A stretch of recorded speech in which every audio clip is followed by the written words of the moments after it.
One of the most common questions I get is, should I use grid or flex in Tailwind CSS? So in this video, we are going to look at core difference between grid and flex. By the end of this video, you will have clear understanding on when to use grid and when to use flex. Let's talk about Flexbox first. Flexbox is designed for one-dimensional layouts. Now, what do I mean by one-dimensional layouts? To understand one-dimensional layouts, let's have a look at this code example. So here in this code example, I have a main div tag and I also have three div tags wrapped around with this main div tag, and the main div tag is flex. Why I'm using flex here is because I'm trying to build a one-dimensional layout where all the items inside this div tag are going to be arranged in a single row. So there are three items and all these three items are arranged in a single row. Even if I try to add more items in this flex layout, they are all going to be arranged in a single row, and that's why we call it a one-dimensional layout. We can take another example of one-dimensional layout. Let's say I want to arrange all these items not in a single row but in a single column. So all these items I want to arrange vertically in a single column. In that case also, flex is going to be useful. We can add a property here which is going to be flex column, and this is going to rearrange all these items in a single column. And this is also considered one-dimensional layout because in this case we have a single column. So basically, one-dimensional layout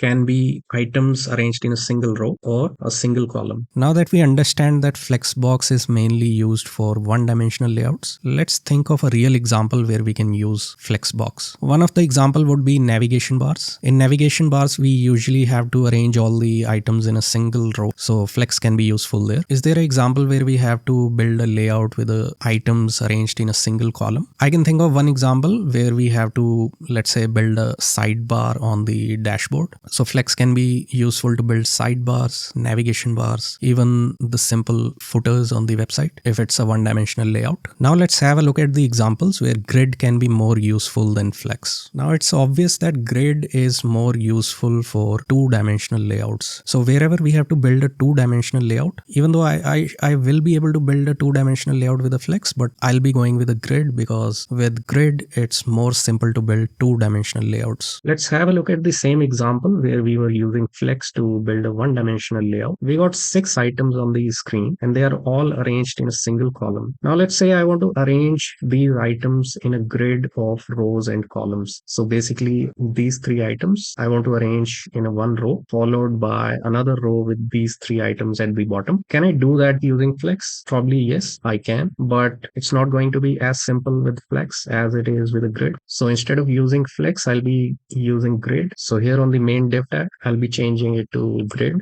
and let's see what happens. And because I'm trying to arrange all these items in 3 columns and 2 rows, I can also add another property which is going to be grid columns 3. Now this is going to arrange all the items in a 3 columns and 2 rows. If I want to control the spacing between the 2 rows, I can reduce the overall height of this layout to, let's say, 4. Now we can see all the items are arranged in 3 columns, 2 rows, and if I try to inspect this grid, you can see that it has created a grid layout which is a two-dimensional layout with 3 columns and 2 rows. And now if I try to, let's say, add 3 more items to this is going to keep repeating the pattern. It's going to fit all these items in a layout which is having 3 columns and 2 rows. So whenever we have to build two-dimensional layouts like this, we definitely have to go with a grid. Now let's think of one real example of two-dimensional layout where grid is going to be useful. One of the most common example where we have to build two-dimensional layout is image galleries. This is just one of the many examples. If you can think of more examples, you can leave in the comments. So that's all I wanted to cover in this video. If you found a value in this video, leave a like, subscribe to the channel. I'll see you in the next one.